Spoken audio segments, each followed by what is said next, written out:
हरे कृष्णा राधे राधे। श्रीमद् भागवत महापुराण के छठे स्कंद का 14वां अध्याय। वृत्तासुर पूर्व जन्म में चित्रकेतु नामक शूरसेन देश में राजा था। उसने 7 द्वीपों में राज्य किया। राजा चित्रकेतु के पास 1 करोड़ रानियां थी। वे धर्म कर्म करते हुए प्रजा का पालन करते थे, फिर भी उन्हें पुत्र रत्न की प्राप्ति नहीं हुई, जिससे वे अत्यंत उदास रहते थे। एक बार राजा चित्रकेतु के राजभवन में अंगिरा ऋषि पधारे।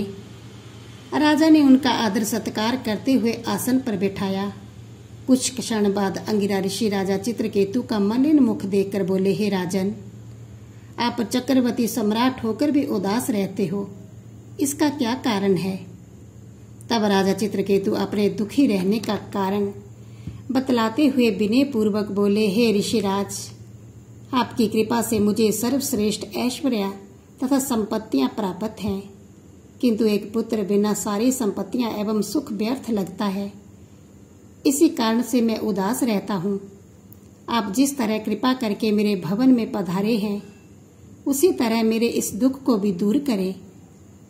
चित्रकेतु के वचन सुनकर अंगिरा ऋषि कहने लगे कि हे राजन, तुम्हारे भाग्य में संतान सुख प्राप्त नहीं है, इसलिए तुम भगवत भजन करो, जिससे तुम्हारा परलोक सुधर जाए। तब राजा चित्रकेतु बोले, हे ऋषिराज, पुत्र के बिना मुझे कुछ भी अच्छा नहीं लगता।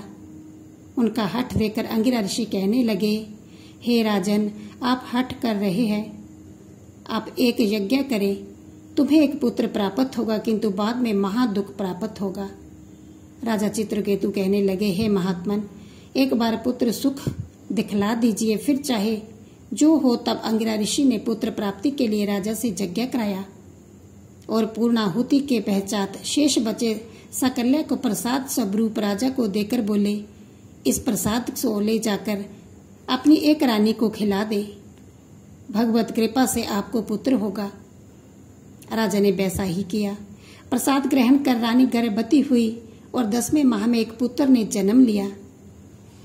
राजा उस पुत्र से अति प्रीति थी, किंतु राजा की अन्य रानियों के मन में ईर्ष्या उत्पन्न हो गई, क्योंकि राजा पुत्र मोह में इतना अधिक लीन हुए कि उन रानियों की तरफ देखते भी ना थे। तब रानियों ने आपस में सलाह करके बालक को एकांत में पाकर विष दे दिया, जिससे उसकी मृत्यु हो गई। रानी दुग्ध पान कराने हेतु जब गई तो बालक को मृत देखकर रुदन करने लगी। राजा चित्रकेतु को जब ये ज्ञात हुआ तो वे रोते पीटते हुए धरती पर गिरकर मूर्छित हो गए।